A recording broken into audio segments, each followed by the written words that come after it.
Oddaja je nastala v sodelovanju z javno agencijo Spirit Slovenija in Ministrstvom za gospodarstvo, turizem in šport.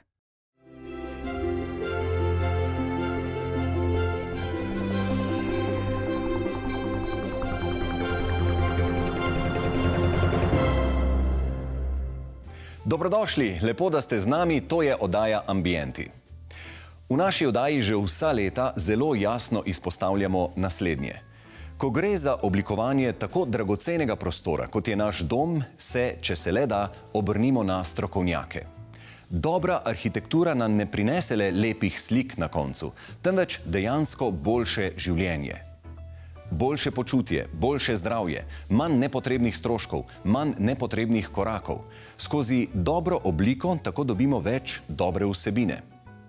Kar pa seveda ne pomeni, da bomo samo dvignili roke in vse prepustili drugim, ne, lasten angažma se bo vedno obrestoval. In prvi današnji dom je primer, kjer sta se stroka in roka srečali na najboljši način. Arhitekt se je hiše lotil po principu samograditeljstva, kot v najboljših letih.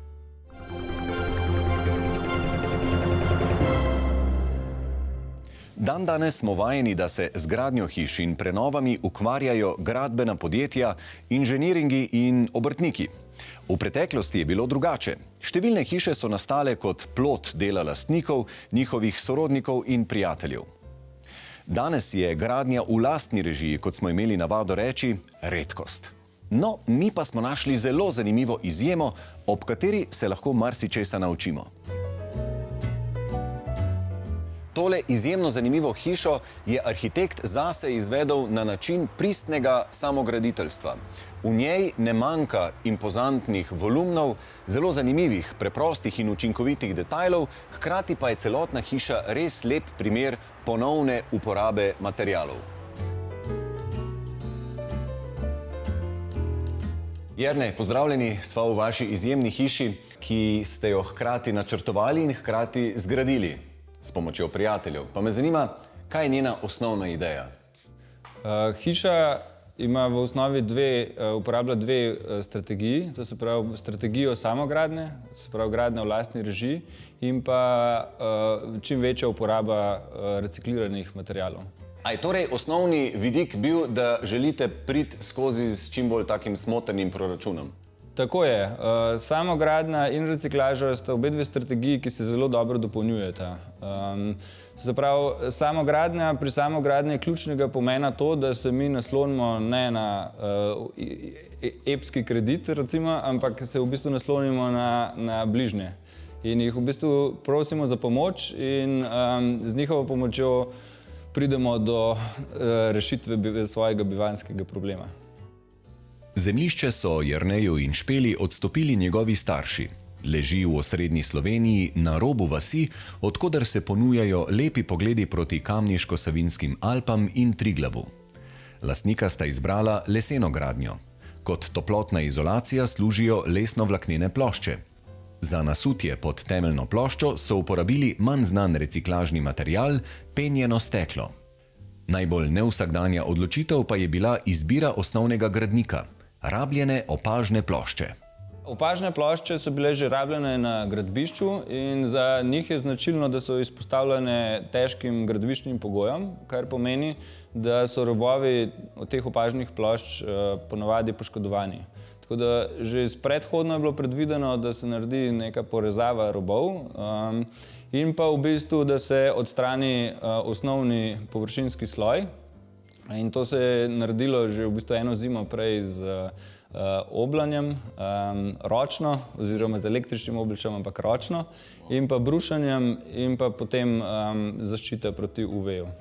Kje vse so uporabljene opažne plošče, tele predelane in osvežene? Tudi nad nama jih gledava, ne? Tako je. Opažne plošče so osnovni modul, praktično modul hiše, tako da je že tudi v bistvu raster, ki ga tukaj vidimo nekako na 2 metra, so tudi vidni špirovci in je nekako narekuje od rastra, konstrukcijskega rastra hiše in potem tudi preko pohištva, tako da vse nekako knjižne omare so vse narejene, tako da je v bistvu kar najmanj ostanka. Opažnih plošč je blizu preko 500.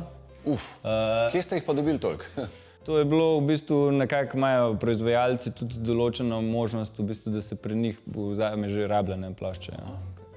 Nova hiša ni velika, saj pritličje meri le 110 kvadratnih metrov, galerija pa dodatnih 20 kvadratnih metrov.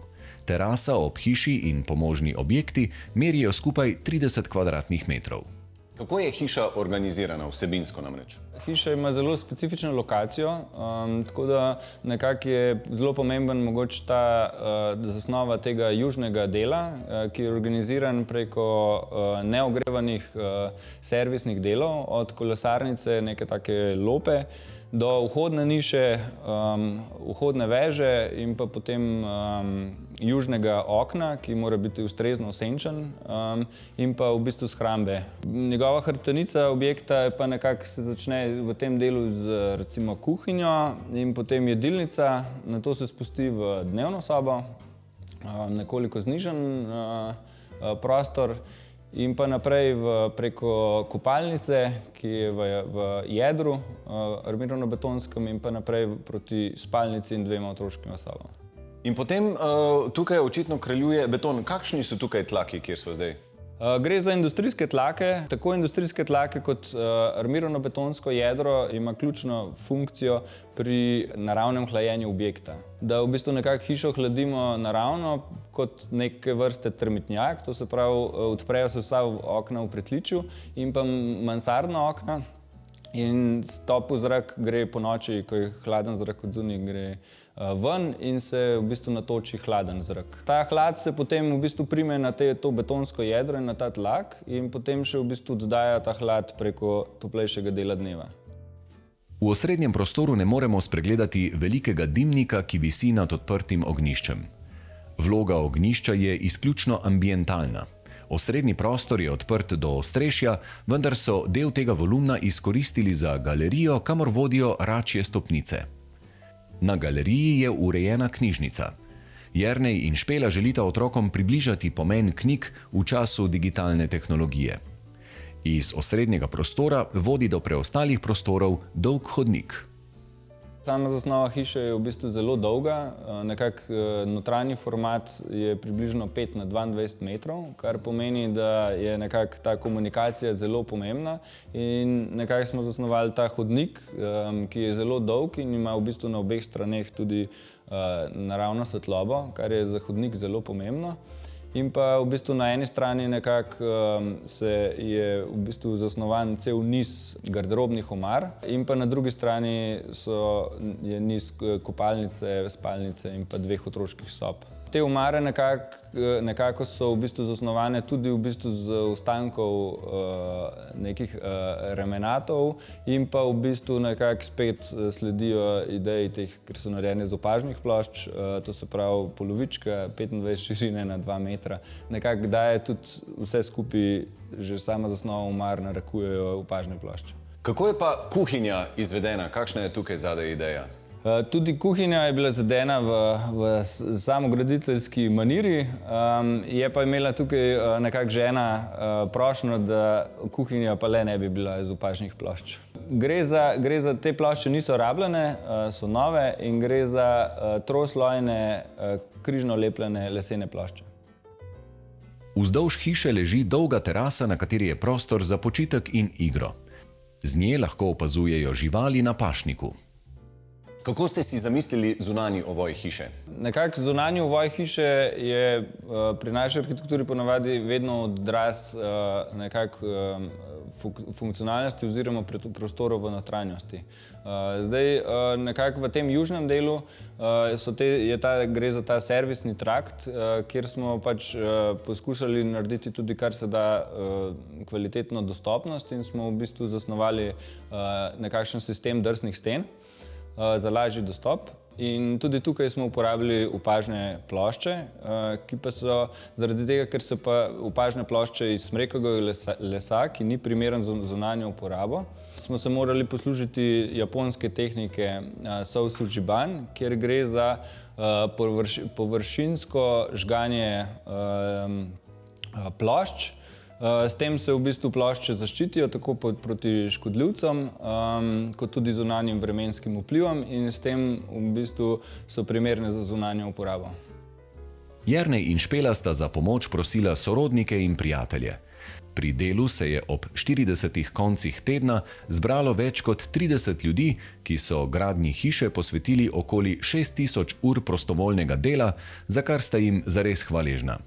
Arhitekt poudarja, da se med delom niso gradili samo zidovi, ampak tudi odnosi in prijateljstva. Ta pozitivna izkušnja je arhitekta Jerneja Girandona in sodelavko Anjo Trobec navdihnila za pripravo zanimive publikacije o samograditeljstvu.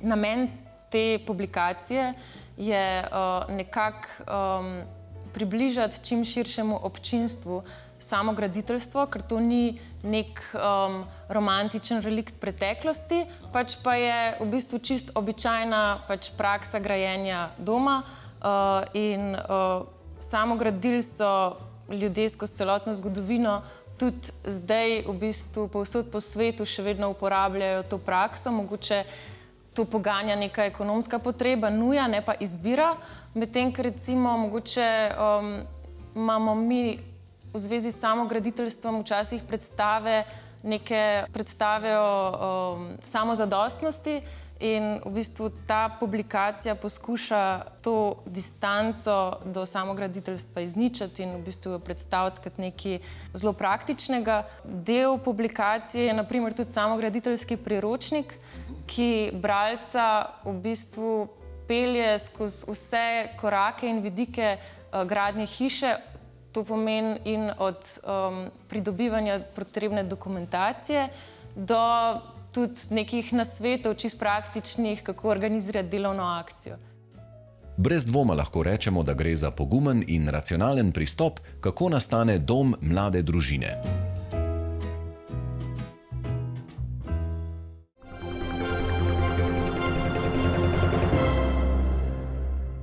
Ta hiša je bila tudi sijajen primer uporabe in ponovne uporabe lesa na različne načine.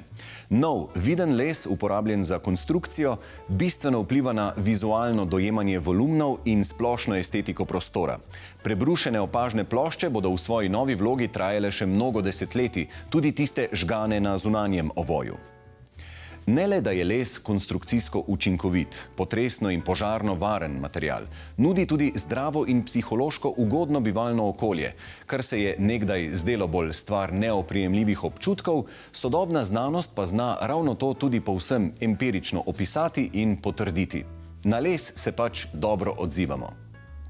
Zato se ne čudite, če se boste prav dobro počutili tudi ob ogledu domov, ki bodo kmalu na vrsti. Stara kraška domačija je imela srečo, da so jo v roke dobili pravi ljudje, skrbna lastnika in arhitektka s pretanjenim občutkom za tovrstne prenove.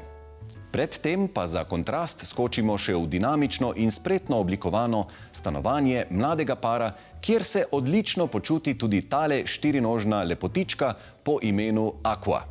Že čez nekaj trenutkov.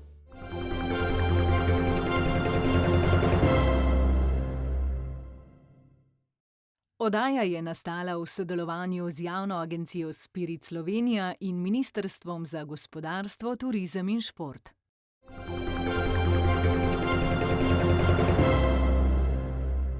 Poglejmo zdaj, kako je mladi par s pomočjo arhitektke iz manjšega stanovanja v Ljubljani ustvaril prostoren in udoben dom, poln elegantnih rešitev in premišljenih detajlov, ki ga povzdignejo v moderno in funkcionalno bivališče. No, če kaj, potem lege stanovanja ni bilo treba povzdigovati. Nahaja se namreč v 14. nadstropju nove stolpnice in temu primerno nudi tudi dih jemajoče razglede.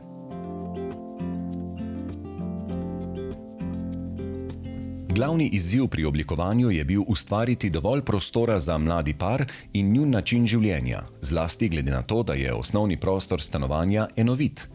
Da so lahko umestili ločeno spalnico, so uporabili pregradno steno z drsnimi vrati. Pri iskanju prostora za shranjevanje so si pomagali z domiselnimi rešitvami. Zaradi betonskih sten niso mogli razpeljati kablov in cevi znotraj zidov, pa tudi za štirinožnega člana družine so uredili poseben kotiček. Stanovanje je bilo prvotno pravzaprav en sam velik prostor, kot da spalnica niti ni bila predvidena. Ko ste se srečali z naročnikoma, kaj sta že vedela, kaj sta hotela in česa zagotovo ne? Spomnim se, da smo klepetali o tem, ali sploh se da ta prostor razdeliti, je pojstvo, se da tako umestiti, kam drugače skrivamo, je mogoče damo celo v omaro, klasika, ne pa potem dol. Ker se je to dalo v ta prostor umestiti, je potem jasno, da je pomembna kuhinja, tako je povezana z jedilnico in seveda tudi spanje, ne? Da je res pojsla udobna stvar. Ja, stanovanje je v resnici en prostor, osnovni, in ima 55 kvadratov, s terasama vred 75. Obe dve sta orientirani na ta vzhodni del, kjer je ven iz kuhinje izhod, pa ven iz jedilnice. Ta mala terasca je bolj tako, da spijemo eno kavico, medtem ko ta velika pa že omogoča tudi en tak lounge, da si daš eno sedežno garnituro in uživaš skozi stekleno ograjo v pogledu naprej skozi Ljubljano. Patricija in Matic sta sicer sprva razmišljala o tem, da bi postavila hišo nekje v naravi. Z arhitektko so izdelali celoten projekt in celo pridobili gradbeno dovoljenje, a sta si premislila in se odločila za novo stanovanje v Ljubljani. S hodnika vstopimo kar naravnost v kuhinjo, a drobnega ljubkega detajla na desni vendarle ne moremo spregledati. Kdo si je izmislil te ptičke?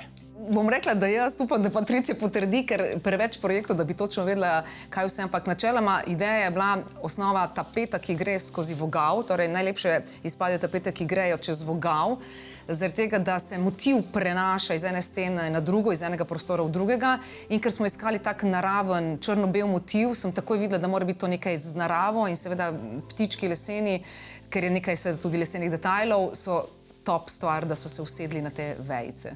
Črna kuhinja je v resnici zelo elegantna.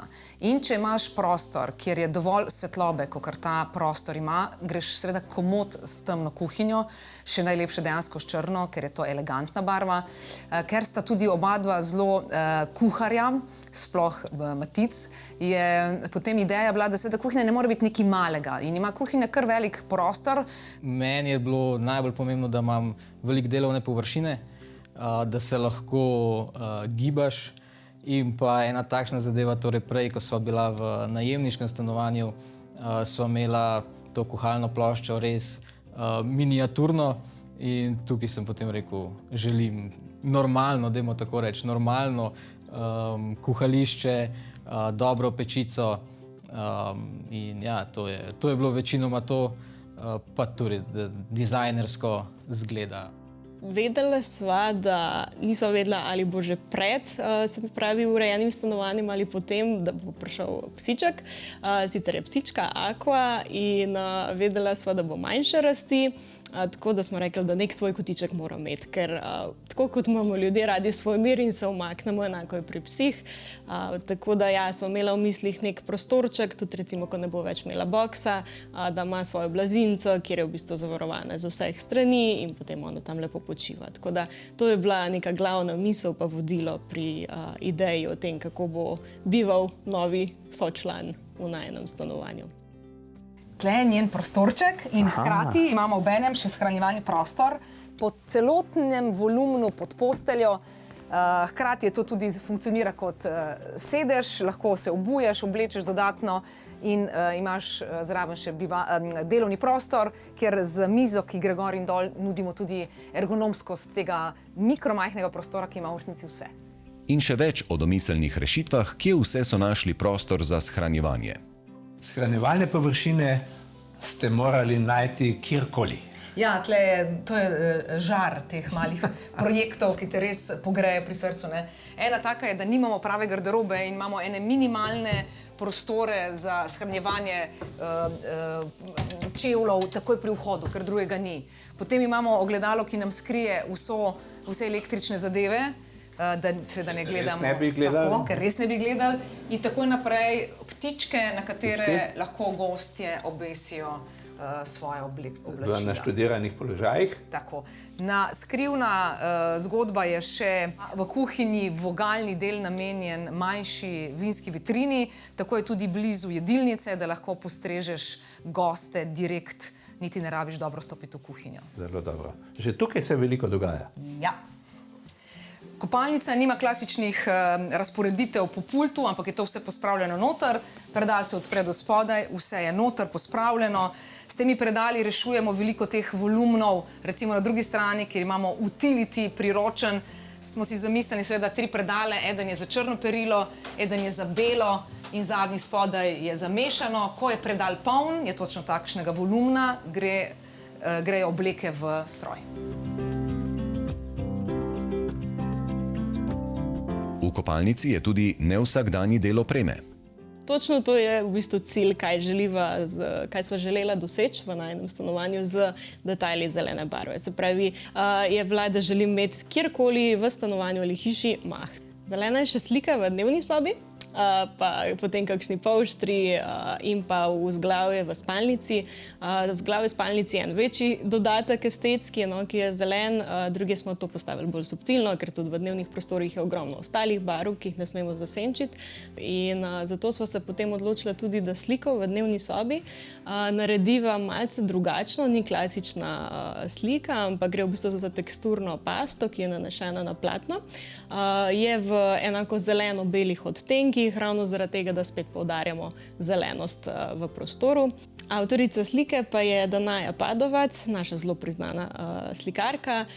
Takoj, ko smo jo kontaktirala, je bila za in brez težav je naredila fenomenalno sliko, ki nam je bila takoj všeč, ko smo jo videla v živo.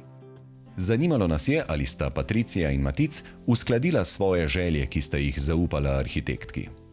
Pa mislim, da smo večino stvari, kar v bistvu neke kompromise našla, imamo zelo podoben okus, tako da že to je veliko v pomoč. Ideje mogoče so na začetku bile bolj na ženski strani, ampak smo tako naredile, da je potem v bistvu tudi Matico bilo všeč.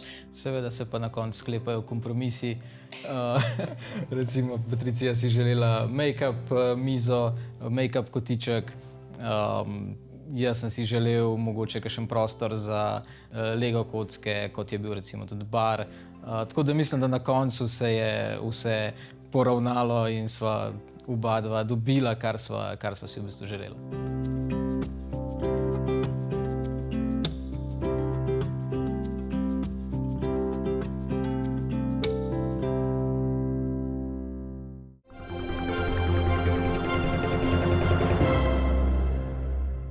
V nadaljevanju pa še poklon nekdanjim časom in sedanjim ljudem. Lastnika sta našla čudovito navezo s pravo arhitektko in skupaj so izpeljali korenito prenovo stare kraške domačije, ki je obdržala svoj pristen značaj, hkrati pa si nadela novo sodobno podobo.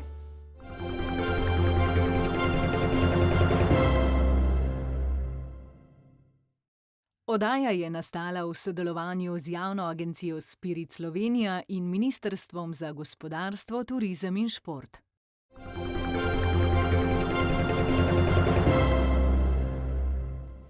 In zdaj je čas za posebne vrste pravljico. Gremo na Kras, kjer bomo spoznali 3 junake, ki so spečo lepotico prebudili v novo življenje. Njihova pot je bila dolga in naporna, vodila skozi trnje in znoj, vendar je ljubezen vse premagala in zgodba ima srečni konec, ki je še srečnejši začetek nečesa novega. Ker pa življenje ni potica in prenova ni pravljica, smo se vseeno pozanimali, kako se taka pravljična prenova izpelje v praksi.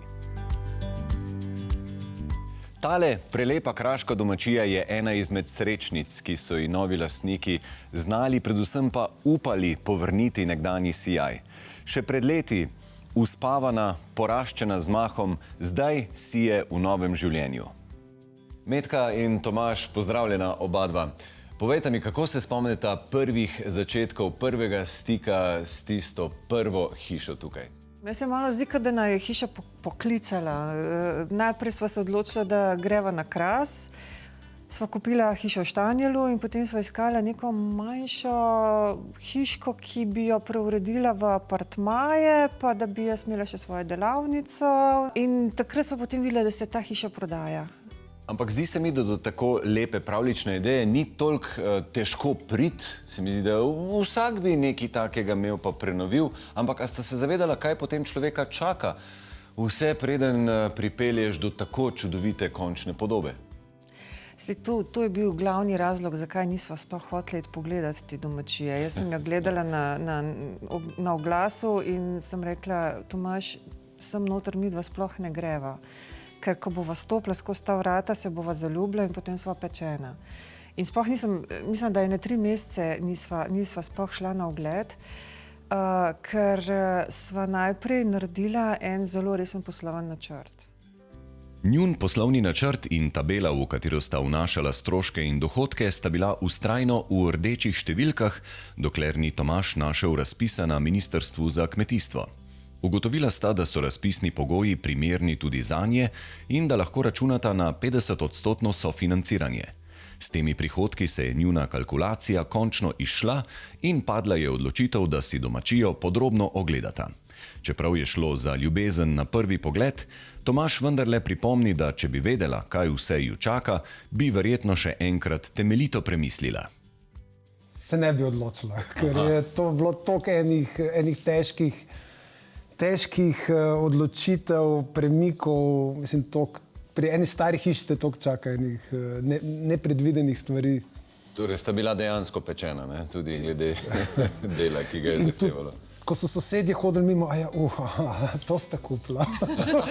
Nisva vedela, zakaj tak smeh in privoščljivost. Ni bila privoščljiva, ampak tako, ja. Oni so bolj vedeli, kot mi dva, kaj se spuščava. Kaj se spuščava, ja. Uporaba starega lesa pri prenovi domačije ima pomembno vlogo pri ohranjanju avtentičnosti in zgodovinskega značaja prostora. Metka in Tomaž sta se odločila, da ohranita čim več starega lesa, kjer je to mogoče, kar vključuje tako vrata kot stropne tramove in stopnišča.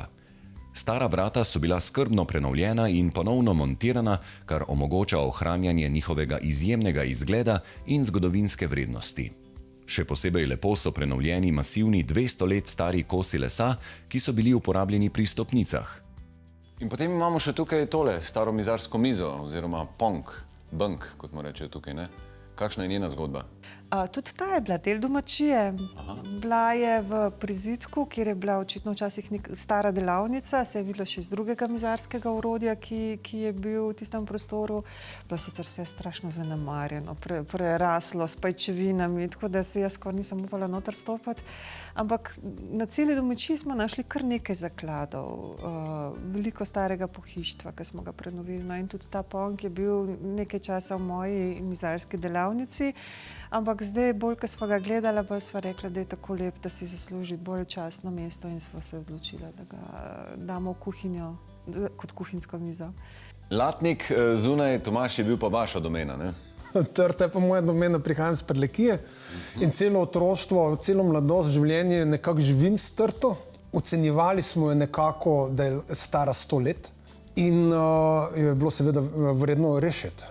In tako je, in smo ga rešili in je potem zasijal v vsem svojem sijaju skozi to trto, ki je res začela bujno rast in tudi latnik zdaj prenavljamo kos po kos, probamo čim bolj stari pristop ohranjati z akacijo.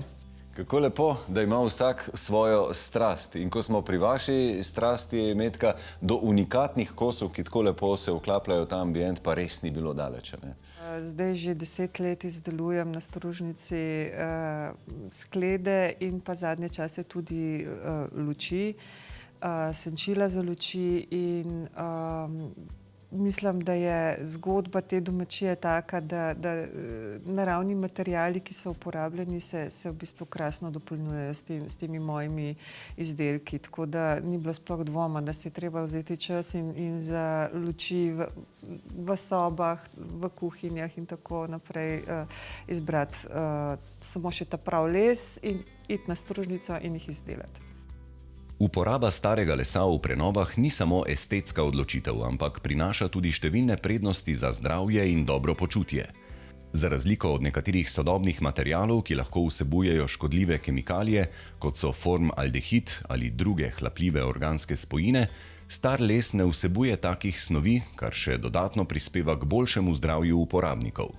Poleg tega uporaba obnovljenega lesa prispeva k ohranjanju našega kulturnega bogastva, kar še dodatno poglobi vrednost prenovljenega prostora. Metka in Tomaž povesta tudi, da je pri tako zahtevnem in obsežnem projektu pomembno imeti dobrega arhitekta, ki te vodi skozi vse možne prepreke.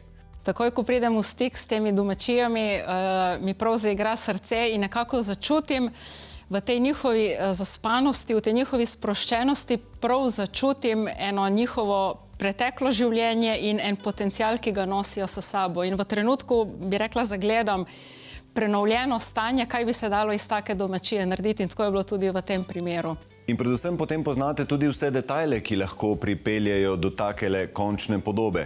Kako ste se v tem primeru lotili rekonstrukcije oziroma prenove? Kaj vse je bilo treba postoriti? Kje je bilo treba sploh začeti? Stavba oziroma cela domačija je naselbinska dediščina in tudi profana stavbna dediščina. Se pravi, smo imeli tukaj kar stroge kulturno-varstvene pogoje na 3 straneh, ki smo jih morali, bom rekla, kar dosledno slediti, praktično od splošne likovne prezentacije do zadnjih detajlov.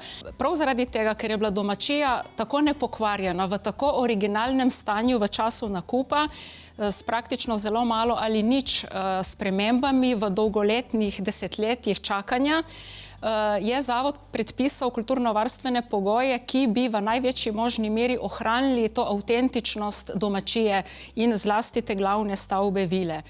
Stropni tramovi so bili prečiščeni in ponovno montirani, saj je bilo jasno, da so ti starejši leseni deli še zelo trdni in uporabni. Pri tako velikem volumnu podstrešnega prostora še lepše pridajo do izraza tako imenovane planetke, ki so zaščitni znak ostrešji na krasu. Da takoj opazimo lepoto in avtentičnost ostrešja, pa zagotavlja premišljena osvetlitev. Vsem, ki jih mika nakup stare domačije, pa arhitektka svetuje, da dobro preverijo stanje na objektu in vse podrobnosti, ki pišejo v dokumentih. Iz bogatih izkušenj namreč ve, da so na trgu tudi domačije, ki se jih ne da obnoviti oziroma ne v celoti. Tu je treba biti pozoren na to, ali morda deli stavb segajo preko parcelnih mej, se pogovoriti s sosedi in predvsem že takoj na začetku vzpostaviti dobre odnose z mejaši. Ja, ker smo zamenjali stropnike, smo potem imeli problem z nošenjem tehle stropnikov, tako da smo naredili novo jekleno konstrukcijo, nov jeklen okvir in hkrati tudi novo jekleno konstrukcijo pod obstoječimi stopnicami in dodali novo ograjo, tako da je potem nastala taka lesena stena. Wow, lepa igra svetlobe. Vesna, za kakšne opleske, omete gre v tem primeru? To so spet rešeni, ne? Oziroma tako je bilo včasih te v hiši. Ja, to so stari apneni ometi z vzorčnimi poslikavami, ki so se pri odprtju odkrile in v celoti ohranile v sodelovanju z pristojnim zavodom. In kako lepo bomo midva zdaj dišala malo po tem dimu, a?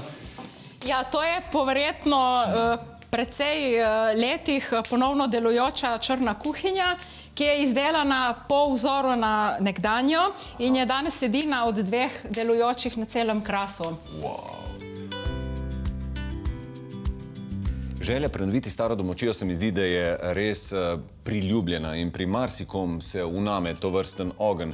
Kaj bi rekla, kaj bi svetovala tistim, ki se odločajo za kaj takega? Kaj je najbolj pomembno? Kako se lotiti organizacije tako velikega in zahtevnega projekta?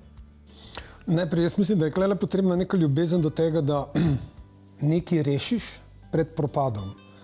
Ker drugače lahko obupaš vmes v sami fazi prenove, ki traja lahko 2 leti ali več. Vsaj mene žene to, da sem na koncu tega projekta res izjemno ponosna na to, kaj sva naredila. In se mi zdi, da je to nekaj, kar lahko na koncu življenja rečeš, evo, to sem pa naredil. To je moj dosežek v življenju. Da rešiš nekaj tako dragocenega, kot je ta domačija, da jo rešiš pred propadom, da jo ohraniš, prenoviš z občutkom in bo lahko tako lepa sijala še naslednjih 100, 200, 300 let, ne vem. Ampak skratka, to se mi zdi en tak prav življenjski dosežek.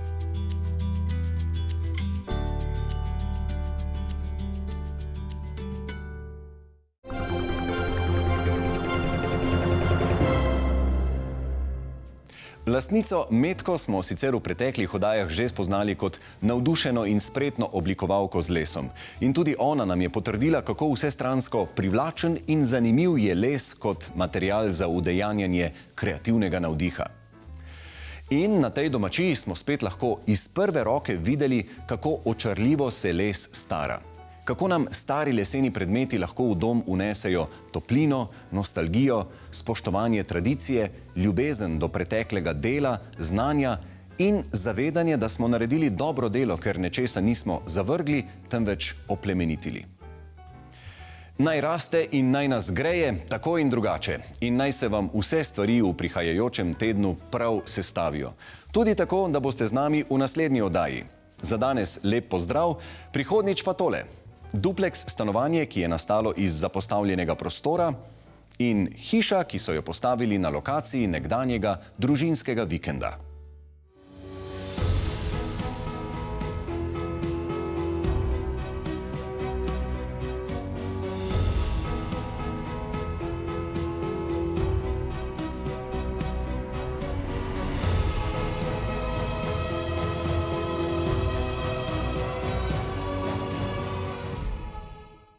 Oddaja je nastala v sodelovanju z javno agencijo Spirit Slovenija in Ministrstvom za gospodarstvo, turizem in šport.